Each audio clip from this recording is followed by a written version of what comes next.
Welcome everybody to another episode of Latif's Inspired. Today, a one-pot chicken vindaloo dish. Check this out. See it there? Nice, thick sauce, hugging the chicken. Potatoes, loads of chili. This is going to be amazing.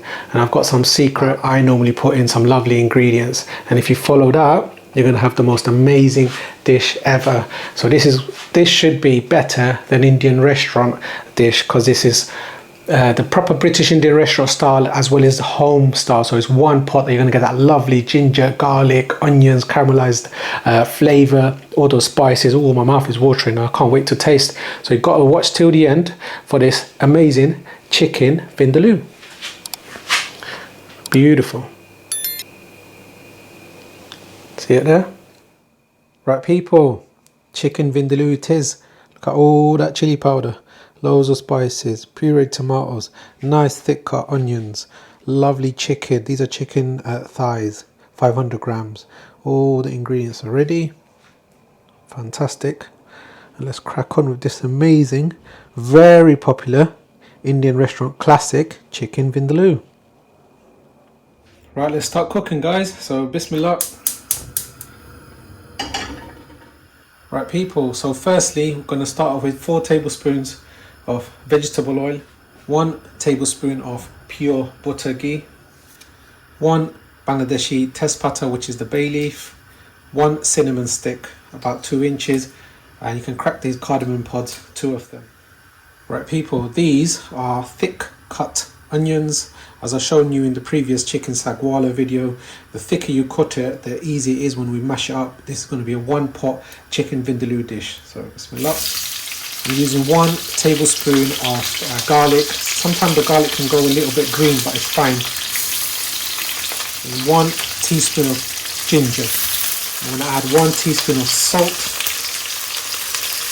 Salt is like a catalyst. It's just going to soften up the vegetables faster. Give this a whirl. Cooking it on a high heat. Wonderful. Put the kettle on. Make sure you've got boiling water. It just helps the cooking process faster. Right, people. It's been just a couple of minutes since the onions, ginger and garlic, everything's gone in. Got that lovely golden colour to the ginger and garlic, so the rawness has gone away. 1/3 cup of water. So now everything should soften up. Put the gas on a medium, and the onions normally takes about a good 8 to 10 minutes to soften up, so keep an eye on it and come back to it in 8 to 10 minutes. Right, people, it's been a few minutes. Let's have a check. The onions are softening up beautifully.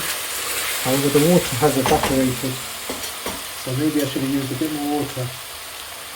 So firstly I used about 1/3 cup, which is 80 ml, so another 80 ml going in. And the onions are softening up wonderfully. They're still on a medium gas. Right, beautiful people, the onions have been cooking away for a good 10 minutes. I've got my potato masher, same process.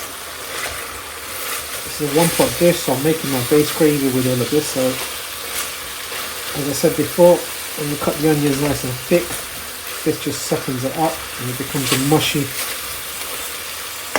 consistency. And you also get that fried onion flavour, which is crucial in the cooking process. Whereas if you pureed the onions, you'd get watery onions, which you do not want. All that fried curried flavour. Wonderful. The aromatic ginger and garlic. This is wonderful. Now for the spices. Now this is a vindaloo, very different from the madras. A few more different ingredients, etc. I'm using 2 teaspoons of curry powder, 2 teaspoons of coriander powder, half a teaspoon of turmeric, 1 teaspoon of cumin. Now 4 teaspoons of chili powder. This is the extra hot chili powder. It's not the Kashmiri chili powder. You need to, for that spice level, I personally find 4 to 5 teaspoons is perfectly fine. If you put more than that, then it just ruins the flavour. So for madras I normally go for 2 teaspoons. For vindaloo I normally go for 4 to 5 teaspoons. So this goes in, bismillah. Just whack it in that hot oil for a few seconds, just wakes it up, that livens up all those spices. Beautiful, there you go.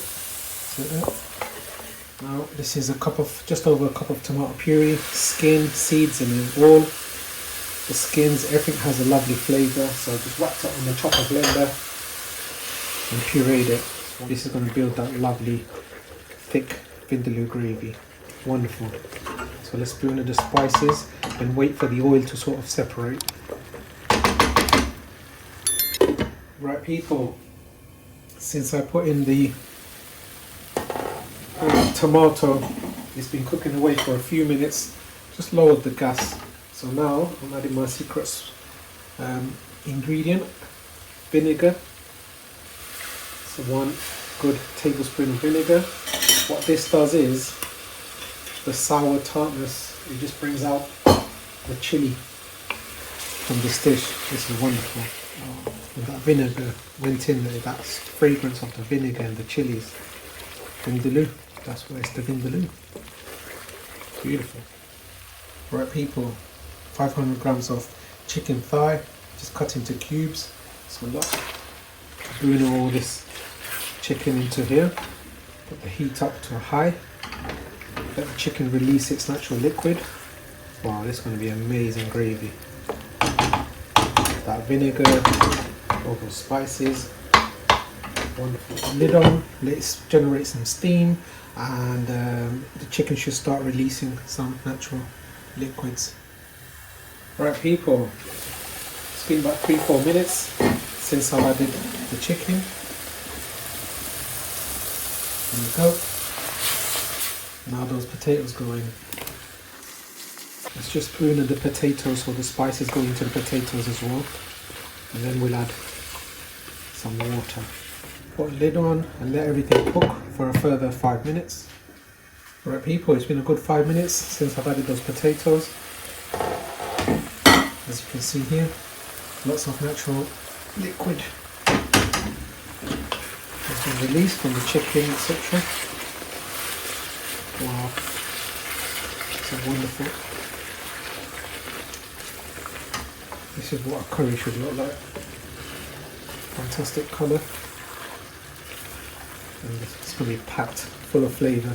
And if you follow my recipe, you're going to be thanking me for making your lives worth living. There you go. Look at that. People. Yo, this is what I'm talking about. I'm sorry about my enthusiasm, but as a big fat foodie, this is amazing. Right now, I need to put some water. So this was boiling, it is still, so which is perfect. 1 cup of water. Basically, I want that cup of water to evaporate and then go back to that consistency that I wanted it. However, if you like a lot of sauce, then you shall just put in 2 cups of water and let it simmer down, and you should have it this consistency. However, I like that nice thick restaurant quality gravy, which I want you guys to enjoy. These potatoes are going to be beautiful. I love potato and curry. Right now, put the heat up to a medium high, and we'll come back to this in about 10 minutes, but we'll keep an eye on it every few minutes.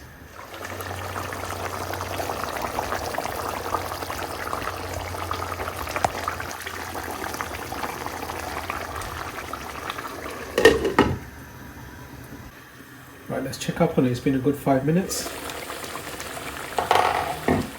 Add some dried CASSIA methi, the dried fenugreek leaves. Good 2 pinches. Going to give it a wonderful flavour and umami. Garam masala for a bit of fragrance, aroma. Yo, I love this. Just sitting on top. The oil's going to separate from the sauce. It's going to be amazing goodness. So the gas is on low. We'll come back to it 5 to 8 minutes. Right people, there you go. I did add a drizzle of water to soften up those potatoes. Wonderful. Now, finish off with some coriander. Beautiful. There you go. turn the gas off and let this sit for a good 5 minutes or 10 minutes before you start serving. That steaming fresh hot rice. Oh wow. Potato.